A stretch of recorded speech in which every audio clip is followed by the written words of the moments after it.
Hello everyone and welcome back to the Premiership quarter. Today we're doing another trade update. Once again, third one within 1.5 weeks.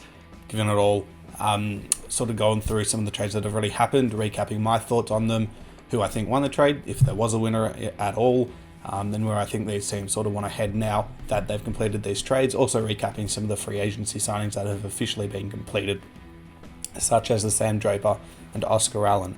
And we might as well start with those two because Oscar Allen heads to Oscar Allen heads to Brisbane, and West Coast get pick 2 in terms of compensation.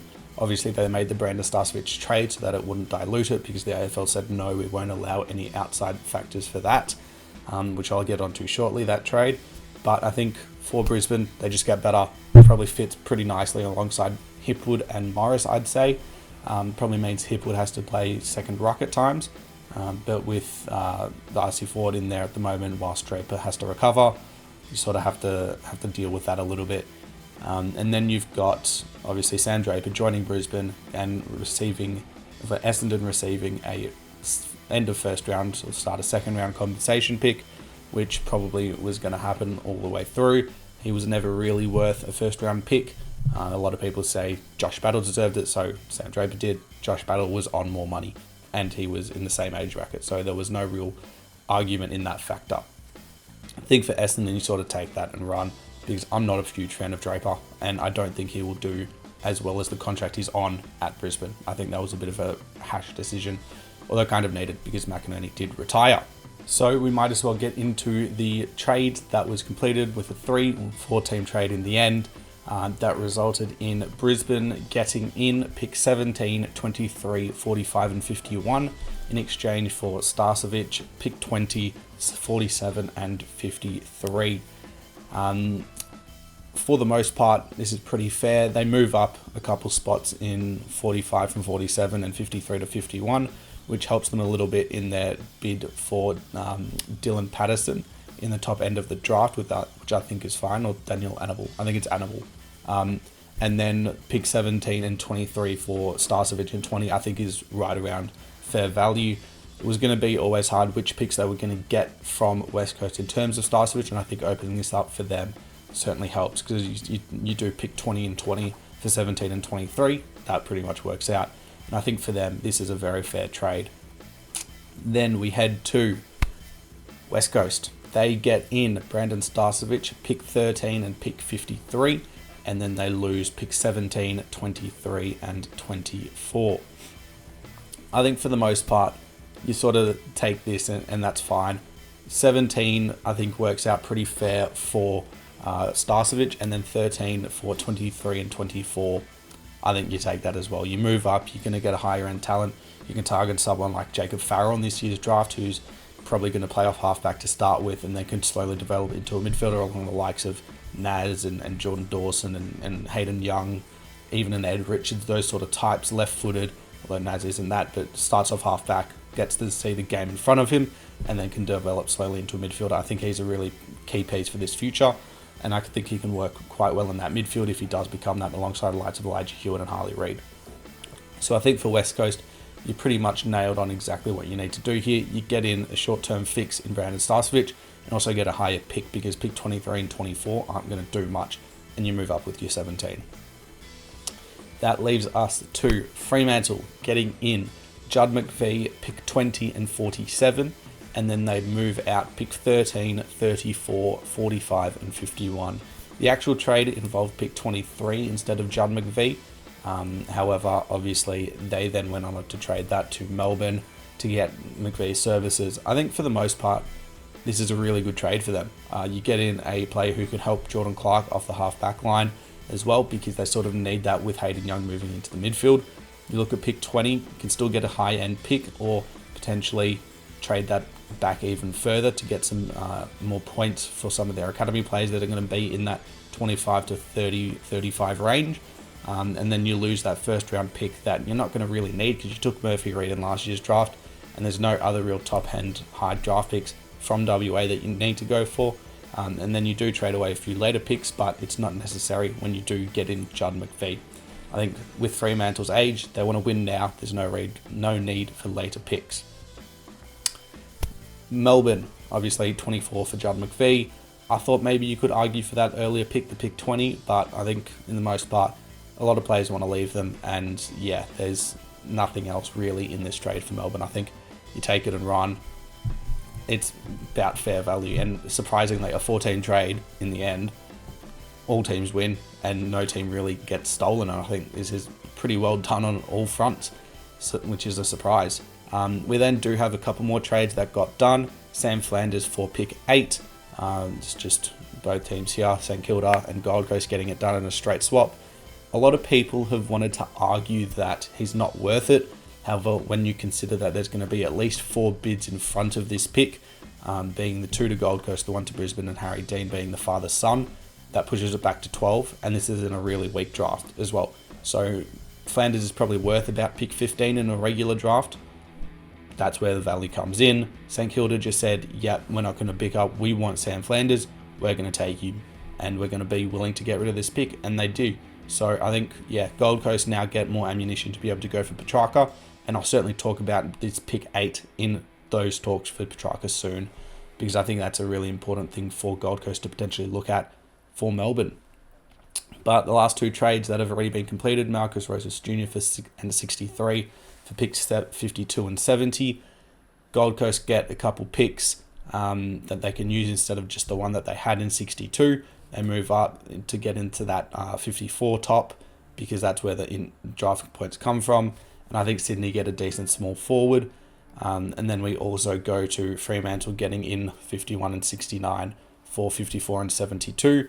And Carlton getting Liam Reedy. It's just a stopgap, given they're losing Tom de Koning, and I think that's fine. No issues there. There could potentially be a Lloyd Mix situation. I wouldn't be surprised. I'm now going to sort of talk about some of the deals that are still on the table and could be done for these superstars and just general players. I'm going to start, obviously, as I said, with the Petracca deal to Gold Coast, because I think this is a really interesting one. I think you go pick 8 and 14. I think that works out well for Melbourne. However, how much could Melbourne be willing to pay of Petracca's salary to then help try get pick 7 and 8? And I think that's a really interesting point for Melbourne here. And let me know in the comments below if you think Melbourne should try and pay some of Petracca's salary to get in those two early first round picks, because it means 3 straight years Melbourne are going to have 2 top 15 picks, and that sets you up really well. You got Windsor and Tolstrup, then you got Lindsay and Langford last year, and then this year you're going to have it again. And whilst it isn't a deep draft, it still has some good top end talent, and I think that could set them up really well, given they're losing the likes of Oliver and Petracca. And so if you're Melbourne, do you, given there's rumours they're going to pay some of Oliver's salary, do you say, okay, between Oliver and Petracca, we'll pay $1 million total of their salaries over the next few years, assuming $700K to Oliver and let's say $300 to Petracca. Given the basis that you get those 2 first round picks from Gold Coast. Gold Coast don't really want to part ways with both of them. However, I think they'd also want to keep one of those later first round picks, or at least both of them in this case, to be able to use on bids, because by the time they come in, they're going to need to use them. Whilst it doesn't mean that they have any more trading chips to be able to get in, maybe aside from Ben Ainsworth, I think for Gold Coast, you'd almost be willing to do that, because it allows you more salary cap space to be able to bring in Jamal Ugle-Hagan and maybe someone else and see where that leaves you. Even more salary space. If Ben King might want to leave, you can pay him extra money to stay, and it gives that extra salary cap space. I think that is a really important talking point that no one seems to have had yet.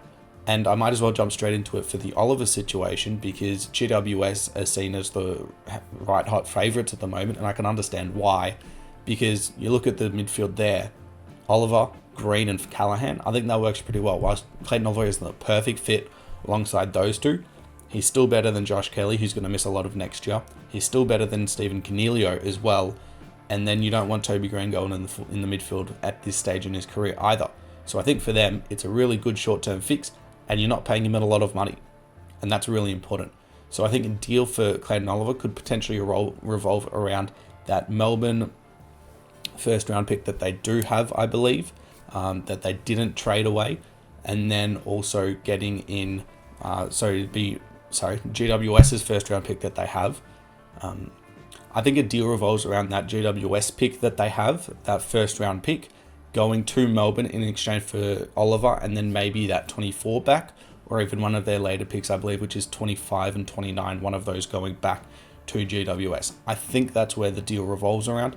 It could be 13 and maybe 35, which is the other pick GWS have, in exchange for Oliver and 25.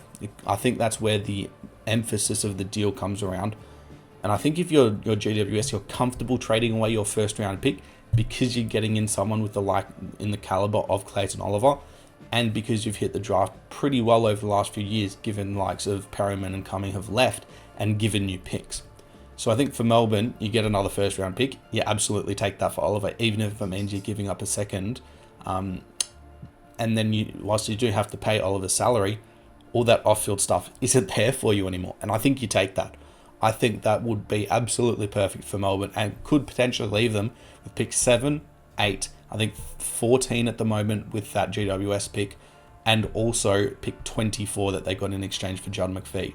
4 top 25 picks in this year's draft, I think is exactly where you want to be. And they might even be able to trade that GWS pick and that pick that they got for Judd McPhee up again. And maybe you get 7, 8, and 10.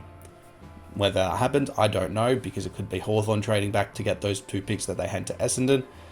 I think that could be a really good thing for Melbourne and really kickstart this rebuild around the likes of Trent Rivers, the 4 picks that they have in the last 2 years' draft, Cozzy Pickett, and that sets them up really quite well.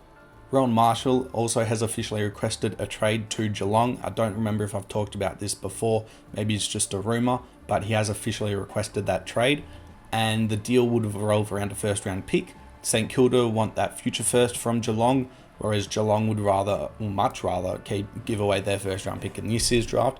I think if it's this year's, they'd have to add on something else because of the state of this year's draft. However, I think it does end up getting done for a future first.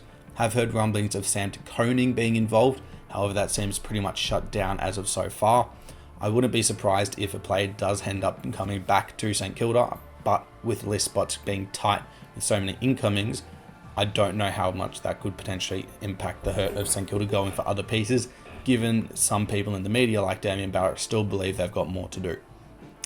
Zak Butters is the other one that has a lot of interest from clubs. Obviously, according to rumours, 5 weeks ago, he asked to be traded to a Victorian team.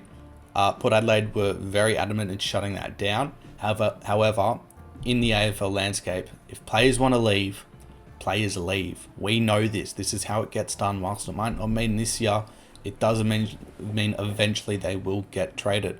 So, what are his potential landing spots? I think, obviously, the Bulldogs are going to be the number one option, given where his family sits and how much that family drive means to him. Essendon are going to be out there, obviously, as well. I think Carlton should 100% throw their mix in the hands.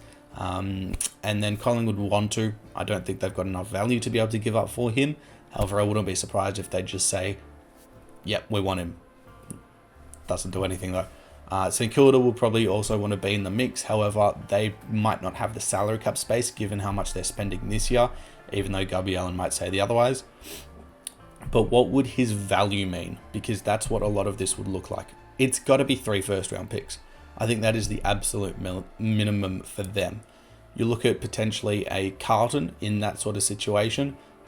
Anything they get in exchange for Charlie Curnow would then have to be used straight up for Zak Butters, potentially even giving up a first-round pick as well.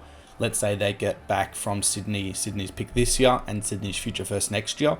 Carlton would have to use their 2 picks that they've got this year, being at the moment 10 and 11, and Sydney's future first, to give to Port Adelaide for Butters. And they would argue we want more given the state of this year's draft.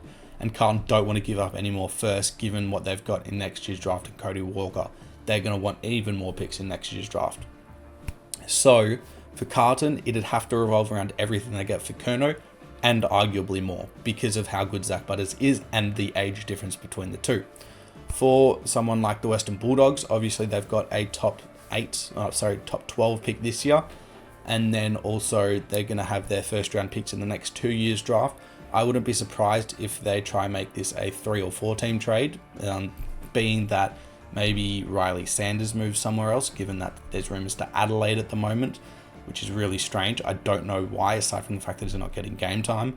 Riley Sanders is a genuine gun. And I think if the Bulldogs were to let him go, that'd just be even more mismanagement, letting the likes of Bailey Smith, Josh Dunkley leave and all those. Even with their midfield, I think it'd be crazy to not get him game time.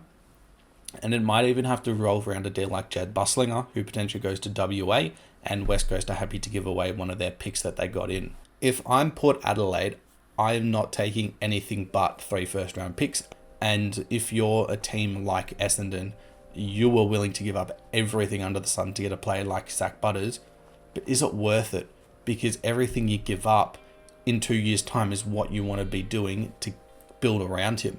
So I don't know how much validity there is for Essendon to try get Zak Butters. It's a team that wants to win now rather than the team that continues to need to build their list, which is what Essendon are in at the moment. The last player that I really want to talk about is Zach Merrett, because apparently there has been no communication between the two clubs in Hawthorn and Essendon, and multiple instances where Essendon's board and the top heads of Essendon have come out and said, we're not trading him and we're not going to listen to offers. Well, first of all, there have been no offers to listen to, so that point is kind of mute. I have been of the belief that regardless of all this, he will still leave, because as I said earlier in the video, if players want to leave, they will leave. This is the AFL landscape. If players want to get out of their club, regardless of what happens, it will go down, because that is just what happens in the AFL. So I think a deal, as I've talked about before, it's going to revolve around probably 2 first-round picks. Essendon will want more. Essendon will want a players like Cam Mackenzie, Henry Hustwaite, Mitchell Lewis even has been offered up in the media. I don't think Cam Mackenzie will probably want to head. I think he'd be happy to stay given they're losing Warple as well. And I think on top of that, Mitchell Lewis, why would he want to go there? Well, I understand the Essendon point of view in terms of getting him, but you do also have Peter Wright, and Mitchell Lewis has horrible injury luck, so I don't think that bargaining chip has much value in it. But more so, how do Hawthorn want to go about this with the first round pick situation? Because the first this year will 100% be involved.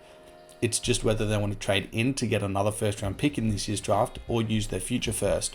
Because if I'm Essendon, I'm saying we want 2 future firsts. We don't care about this year's draft. We've already got 2 early first round picks. Can you trade that to get a future first from another team, like maybe Port Adelaide, because they might want to get into this year's draft, or even North Melbourne, because they want to trade away their first round picks every year? If you are Essendon, you don't want any more picks in this year's draft. You've already got the 2 top 10 picks. You've already got the Sam Draper pick. That should be enough in terms of top end talent. You want next year's draft. If you could get 3 first round picks in next year's draft and 2 in this year's draft, you are licking your lips if you're Essendon. And I think at this stage of Zach Merrett's career, anything but 2 first round picks is not enough. So there's going to be a lot of talking points in that from Hawthorn based off of how they get this deal done. Am I confident it gets done? Yes. Am I confident all of these deals get done? Yes. It's just how many other teams want to get involved to be able to get this deal done, as we saw in that 3/4 team trade right at the start. But that is the end of this video. I do really appreciate you guys sticking around and watching. As always, I'm going to be continuing this content stuff, not posting every day like I did at the start of this channel. However, I do continue and wanted to post at least 2 to 3 times a week in this trade period, and also starting to head into the draft as well. But as always, if you could leave a like on the video, I'd much appreciate it. Subscribe to the channel if you like this type of content, and I'll see you all guys next time.